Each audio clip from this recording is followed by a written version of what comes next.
All right, Senator Bill Hagerty, member of the Senate Foreign Relations Committee. He joins us now. Senator, thank you so much for joining us. Certainly. Good to be with you. Senator, your reaction to you have the Democrat Party so critical of President Trump when you just heard what he said there. This is about freedom. This is about protecting the world. It's not just even about Iran. It's about nuclear capabilities here.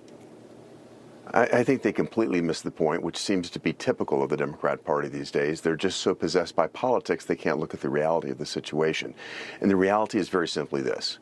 Operation Midnight Hammer was a complete success. We took out their nuclear capabilities. That was the objective.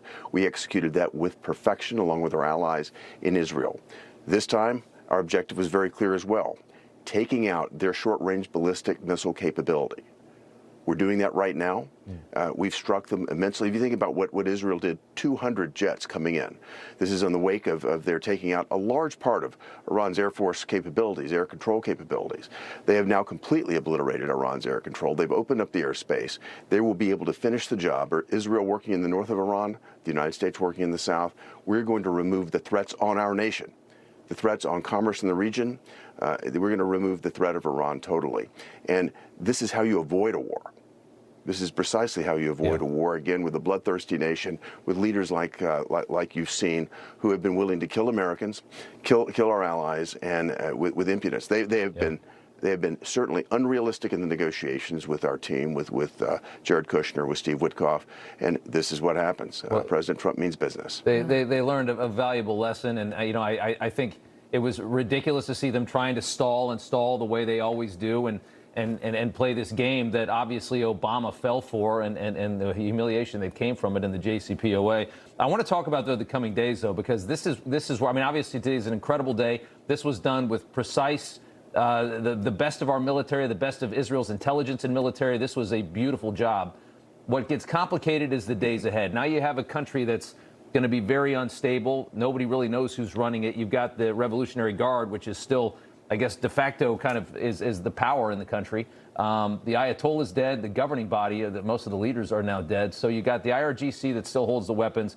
Trump says, lay them down, and we will give you'll have safe haven. We won't come after you. If you lay down your weapons and you leave, you're safe. If you don't, you die.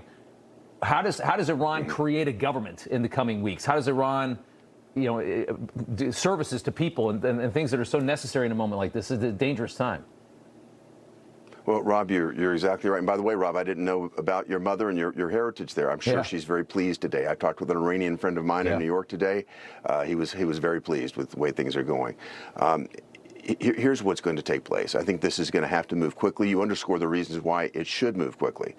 President Trump has invited the Iranian people to take their country back. This is the once in a generation opportunity to do that. We're going to stand by and be supportive of this. President Trump is creating the opportunity. Also, Rob, he could not have been more clear with the IRGC leadership. Lay your weapons down. You will have immunity, and if you don't, you will die. I don't know how much more clear he could make this. Do you think there's some kind of infrastructure there ready to go? I mean, obviously, there's a lot of anti-regime people inside that country that have been waiting for this to happen. You have to hope that they have some kind of a plan in place for this moment that they've been working on for all these years. You think about the exquisite intelligence that we've had here. You think about the success of this operation, the success of Israel's operations in Iran. You think about what they were able to do to Iran's supply chains, blowing the thumbs off of every Hezbollah leader, or worse. We have exquisite intelligence, and the way you do that is have people very close. So I think that doesn't require any sort of classified information to figure this out. We've got very deep connectivity into Iran. I think we'll be able to figure this out. We'll be able to work closely with those that can.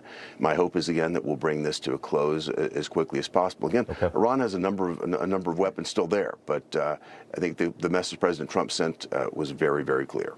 And it was an excellent intelligence that also took out Maduro in the Venezuelan regime as well. So it's incredible what our government's been able to accomplish. Senator Bill Hagerty, I hope our adversaries look at this. Thank you very much. Great to be with both of you. Thank you.